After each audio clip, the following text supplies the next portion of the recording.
ಆಕಾಶವಾಣಿ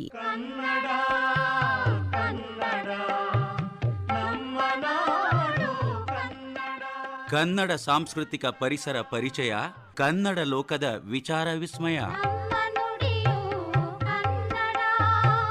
ಕನ್ನಡ ಕಜ್ಜಾಯ. ಮಹಾಪುರುಷರು ಶತಮಾನಕ್ಕೊಮ್ಮೆ ಜನಿಸುತ್ತಾರೆ ಎಂಬ ಮಾತಿದೆ. ಅಂತಹ ಮಹಾಪುರುಷರಲ್ಲಿ ಒಬ್ಬರು ಹಾಜಿ ಅಬ್ದುಲ್ಲಾ ಸಾಹೇಬ್. ಸಂಪೂರ್ಣ ಹೆಸರು ಖಾನ್ ಬಹಾದ್ದೂರ್ ಹಾಜಿ ಅಬ್ದುಲ್ಲಾ ಕಾಸಿಂ ಸಾಹೇಬ್ ಬಹಾದ್ದೂರ್. ಇವರು ಕಾರ್ಪೊರೇಷನ್ ಬ್ಯಾಂಕಿನ ಸಂಸ್ಥಾಪಕರು. ಉಡುಪಿ ಪುರಸಭೆಯ ಪ್ರಥಮ ಅಧ್ಯಕ್ಷರು. ಉಡುಪಿಯಲ್ಲಿ ಮೊದಲು ಕಾರು ಖರೀದಿ ಮಾಡಿದವರು ಇವರೇ. ಗಾಂಧೀಜಿಯವರ ಪರಮ ಭಕ್ತ. ದಾನ ಧರ್ಮಕ್ಕೆ ಮತ್ತೊಂದು ಹೆಸರೇ ಹಾಜಿ ಅಬ್ದುಲ್ಲಾ.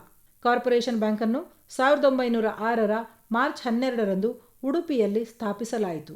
113 ವರ್ಷಗಳ ಬ್ಯಾಂಕಿಂಗ್ ಇತಿಹಾಸದ ನಂತರ 2020ರ ಏಪ್ರಿಲ್ 1ರಂದು Corporation Bank Union Bank of ಇಂಡಿಯಾದೊಂದಿಗೆ ವಿಲೀನಗೊಂಡು ಸ್ವತಂತ್ರ ಅಸ್ತಿತ್ವವನ್ನು ಕಳೆದುಕೊಂಡಿತು. ಹಾಜಿ ಅಬ್ದುಲ್ಲಾ ಸಾಹೇಬರ ಜನ್ಮ ದಿನಾಂಕದ ಬಗ್ಗೆ ನಿಖರವಾದ ದಾಖಲೆಗಳಿಲ್ಲ. ಕ್ರಿಸ್ತಶಕ 1882ರಲ್ಲಿ ಅವರು ಜನಿಸಿದರು ಎಂದು ಊಹಿಸಲಾಗಿದೆ. ಗುಜರಾತಿನ ಜುನಾಗಢದಿಂದ ವಲಸೆ ಬಂದ ಶ್ರೀಮಂತ ಕುಟುಂಬಕ್ಕೆ ಸೇರಿದವರು. ಹಾಜಿ ಅಬ್ದುಲ್ಲಾ ಅವರ ಅಜ್ಜ ಹಾಜಿ ಬುಡಾನ್ ಸಾಹೇಬ್ ಮದ್ರಾಸ್ ಪ್ರದೇಶದ ಶ್ರೀಮಂತ ವ್ಯಾಪಾರಿಯಾಗಿದ್ದರು. ಅವರು ಉಡುಪಿ ಸಮೀಪದ ಮಲ್ಪೆಯಲ್ಲಿ ನೆಲೆಸಿದ್ದರು. ಉಡುಪಿಯಲ್ಲಿ ರಫ್ತು ವ್ಯವಹಾರವನ್ನು ಹೊಂದಿದ್ದ ಅವರು ಶ್ರೀಲಂಕಾ, ಬರ್ಮಾ ಮತ್ತು ಗಲ್ಫ್ ದೇಶಗಳಿಗೆ ಶ್ರೀಗಂಧದ ಸುಗಂಧ ತೈಲ, ಸಂಬಾರ ಪದಾರ್ಥಗಳು, ಸುವಾಸನೆಯುಕ್ತ ಅಕ್ಕಿಯನ್ನು ರಫ್ತು ಮಾಡುತ್ತಿದ್ದರು. ಸೆರಾಮಿಕ್ ಪಾತ್ರೆಗಳು, ಐಷಾರಾಮಿ ಬಟ್ಟೆಗಳು, ಖರ್ಜೂರದ ಹಣ್ಣುಗಳನ್ನು ಆಮದು ಮಾಡಿ ಮಾರಾಟ ಮಾಡುತ್ತಿದ್ದರು. ಹಾಜಿ ಬುಡಾನ್ ಸಾಹೇಬರ ಮರಣದ ನಂತರ ಅವರ ಮಗ ಖಾಸಿಂ ಸಾಹೇಬರು ತಂದೆಯ ವ್ಯಾಪಾರವನ್ನು ಮತ್ತಷ್ಟು ವಿಸ್ತರಿಸಿದರು. 19ನೇ ವಯಸ್ಸಿನಲ್ಲಿಯೇ ತಂದೆಯನ್ನು ಕಳೆದುಕೊಂಡ ಹಾಜಿ ಅಬ್ದುಲ್ಲಾ ಕುಟುಂಬದ ವ್ಯವಹಾರವನ್ನು ಮುಂದುವರಿಸಿದರು. ಕರಾವಳಿ ಭಾಗದ ಪ್ರಮುಖ ವ್ಯಾಪಾರ ಕೇಂದ್ರವಾಗಿದ್ದ ಉಡುಪಿಯಲ್ಲಿ 20ನೇ ಶತಮಾನದ ಆರಂಭದವರೆಗೂ ಬ್ಯಾಂಕಿಂಗ್ ವ್ಯವಸ್ಥೆ ಇರಲಿಲ್ಲ. ಮಂಗಳೂರಿನಲ್ಲಿ 1868ರಲ್ಲಿ ಬ್ಯಾಂಕ್ ಆಫ್ ಮೆಡ್ರಾಸ್ ತನ್ನ ಶಾಖೆಯನ್ನು ಸ್ಥಾಪಿಸಿತು. ಈ ಬ್ಯಾಂಕ್ನಿಂದ ಸ್ಥಳೀಯ ಉದ್ಯಮಿಗಳಿಗೆ ಅಥವಾ ನಾಗರಿಕರಿಗೆ ಪ್ರಯೋಜನವಾಗುತ್ತಿರಲಿಲ್ಲ. ಬಾಲಗಂಗಾಧರ ತಿಲಕರ ಸ್ವದೇಶಿ ಆಂದೋಲನದಿಂದ ಪ್ರೇರಿತರಾದ ಹಾಜಿ ಅಬ್ದುಲ್ಲಾ ಸ್ಥಳೀಯ ಉದ್ಯಮಿಗಳ ಸಹಕಾರದಿಂದ ಸ್ಥಳೀಯ ಜನರಿಗೆ ಅನುಕೂಲವಾಗುವಂತೆ ಬ್ಯಾಂಕ್ ಸ್ಥಾಪಿಸಲು ಯೋಜಿಸಿದರು. ಯೋಜನೆಯು Canara banking corporation Udupi limited ಎಂಬ ಹೆಸರಿನಲ್ಲಿ 1906ರ ಮಾರ್ಚ್ 12ರಂದು 5,000 ರೂಪಾಯಿ ಠೇವಣಿಯೊಂದಿಗೆ ಆರಂಭವಾಯಿತು.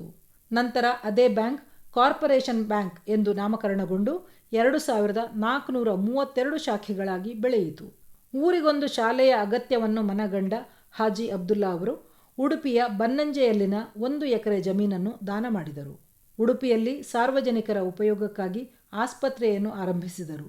ಮೊದಲನೆಯ ಮಹಾಯುದ್ಧದ ಸಮಯದಲ್ಲಿ ಅಕ್ಕಿಯ ಕೊರತೆ ಎದುರಾದಾಗ ಅವರದೇ ಹಡಗಿನಲ್ಲಿ ಬರ್ಮಾದ ರಂಗೂನ್ಗೆ ಅಕ್ಕಿಯನ್ನು ತಲುಪಿಸಿದ ದಾಖಲೆಗಳಿವೆ. ಉಡುಪಿಯ ಅಷ್ಟಮಠಗಳು ಆರ್ಥಿಕ ಸಂಕಷ್ಟದಲ್ಲಿದ್ದಾಗ ಹಾಜಿ ಅಬ್ದುಲ್ಲಾ ಅವರ ಭಂಡಾರದಿಂದ ಮಠಗಳಿಗೆ ಅಗತ್ಯ ಸಾಮಗ್ರಿಗಳನ್ನು ಒದಗಿಸಲಾಗಿತ್ತು. ಉಡುಪಿಯ ಕೃಷ್ಣ ಮಠದ ಚಿನ್ನದ ಪಲ್ಲಕ್ಕಿ ನಿರ್ಮಾಣಕ್ಕಾಗಿ ಹಾಜಿ ಅಬ್ದುಲ್ಲಾ ಚಿನ್ನವನ್ನು ದಾನವಾಗಿ ನೀಡಿದರು. ಉಡುಪಿಯ ಅಂಜುಮಾನ್ ಮಸೀದಿಯೂ ಕೂಡ ಹಾಜಿ ಅಬ್ದುಲ್ಲಾ ಕುಟುಂಬದವರ ಕೊಡುಗೆಯಾಗಿದೆ. ಹಾಜಿ ಅಬ್ದುಲ್ಲಾ ಅವರು ಉಡುಪಿಯ ಸ್ಥಳೀಯ ಆಡಳಿತ ಮಂಡಳಿಯ ಸದಸ್ಯರಾಗಿದ್ದರು. ಉಡುಪಿಯಲ್ಲಿ ಸಹಕಾರಿ ಸಂಘವನ್ನು ಪ್ರಾರಂಭಿಸಿದರು. ಕುಂದಾಪುರ ಮತ್ತು ಉಡುಪಿ ತಾಲೂಕು ಆಡಳಿತ ಮಂಡಳಿಗಳ ಅಧ್ಯಕ್ಷರಾಗಿದ್ದರು. ಮದ್ರಾಸ್ ಲೆಜಿಸ್ಲೇಟಿವ್ ಕೌನ್ಸಿಲ್ ಸದಸ್ಯರಾಗಿ ಅವಿರೋಧವಾಗಿ ಆಯ್ಕೆಯಾದರು. ಉಡುಪಿ ನಗರಸಭೆ ರಚನೆಯಾದಾಗ ಅದರ ಮೊದಲ ಅಧ್ಯಕ್ಷರಾಗಿ ಆಯ್ಕೆಯಾದರು. 1934ರ ಫೆಬ್ರವರಿ 24ರಂದು ಮಹಾತ್ಮ ಗಾಂಧಿಯವರು ಉಡುಪಿಗೆ ಭೇಟಿ ನೀಡಿದಾಗ ಹಾಜಿ ಅಬ್ದುಲ್ಲಾ ಸಾಹೇಬರು ಸ್ವಾಗತ ಸಮಿತಿಯ ಅಧ್ಯಕ್ಷತೆ ವಹಿಸಿದ್ದರು. ಅವರು ಮಠಕ್ಕೆ ಸಲ್ಲಿಸಿದ ಸೇವೆಯನ್ನು ಗುರುತಿಸಿ ಉಡುಪಿ ಕೃಷ್ಣ ಮಠದ ವತಿಯಿಂದ ಹಗಲು ದೀವಟಿಕೆಯನ್ನು ನೀಡಿ ಗೌರವಿಸಲಾಯಿತು. ಹಾಜಿ ಅಬ್ದುಲ್ಲಾ ಅವರಿಗೆ ಬ್ರಿಟಿಷ್ ಸರ್ಕಾರವು 1909ರಲ್ಲಿ ಖಾನ್ ಸಾಹೇಬ್ ಮತ್ತು 1920ರಲ್ಲಿ ಖಾನ್ ಬಹಾದ್ದೂರ್ ಎಂಬ ಬಿರುದನ್ನು ನೀಡಿತು. 1929ರಲ್ಲಿ ಕಾರ್ಪೊರೇಷನ್ ಬ್ಯಾಂಕಿನ ಅಧ್ಯಕ್ಷ ಸ್ಥಾನಕ್ಕೆ ರಾಜೀನಾಮೆ ನೀಡಿದ ನಂತರ ಅವರ ಆರ್ಥಿಕ ಪರಿಸ್ಥಿತಿ ಅವನತಿಯ ಕಡೆಗೆ ಹೊರಳಿತು. ಮಹಾದಾನಿ ಹಾಜಿ ಅಬ್ದುಲ್ಲಾ ತಮ್ಮ ಸಂಪತ್ತಿನ ಬಹುಪಾಲನ್ನು ಬಡಬಗ್ಗರಿಗೆ ಮತ್ತು ಸಾರ್ವಜನಿಕ ಉಪಯೋಗಗಳಿಗೆ ವಿನಿಯೋಗ ಮಾಡುತ್ತಾ ಕೊನೆಗೆ ಬರಿಗೈ ದಾಸರಾದರು. 1935ರ ಆಗಸ್ಟ್ 12ರ ಮುಂಜಾನೆ ಹಾಸಿಗೆಯಲ್ಲಿ ಪ್ರಜ್ಞಾಹೀನ ಸ್ಥಿತಿಯಲ್ಲಿ ಕಂಡುಬಂದ ಅವರನ್ನು ಆಸ್ಪತ್ರೆಗೆ ಒಯ್ದರೂ ಬದುಕಿಸಿಕೊಳ್ಳಲಾಗಲಿಲ್ಲ. ಆಗ ಅವರ ವಯಸ್ಸು ಕೇವಲ 53 ವರ್ಷಗಳು. ಅವರು ಉಡುಪಿ ಕಂಡ ಮಹಾತ್ಮ. ಜಾತಿ, ಧರ್ಮ, ಮತ ಎಲ್ಲವನ್ನೂ ಮೀರಿ ನಿಂತ ಧೀಮಂತರು. ಪ್ರೊಫೆಸರ್ ಕೂಶಿ ಹರಿದಾಸ ಭಟ್ಟರು ಉಡುಪಿಯ ಅಕ್ಬರ, ಉಡುಪಿಯ ಕರ್ಣ ಎಂದು ಇವರನ್ನು ಬಣ್ಣಿಸಿದ್ದಾರೆ. ಇವರ ಕುರಿತು ಇನ್ನಷ್ಟು ತಿಳಿಯಬೇಕಾದರೆ ಮುರಳೀಧರ ಉಪಾಧ್ಯಾಯ ಹಿರಿಯಡ್ಕ ಅವರ ಹಾಜಿ ಅಬ್ದುಲ್ಲಾ ಸಾಹೇಬ್ ಕೃತಿಯನ್ನು ಓದಬೇಕು. ಕನ್ನಡ ಕಜ್ಜಾಯ ಕೇಳಿದಿರಿ. ತನ್ನತನದನಿತನು ನಿವೇದಿಸಲು ತನ್ನಿ. ಪರಿಕಲ್ಪನೆ ಬಿಕೆ ಸುಮತಿ. ನಿರೂಪಣಾ ಸಾಹಿತ್ಯ, ನಿರೂಪಣೆ, ನಿರ್ವಹಣೆ ಕನ್ಸೆಪ್ಟ ಫರ್ನಾಂಡಿಸ್.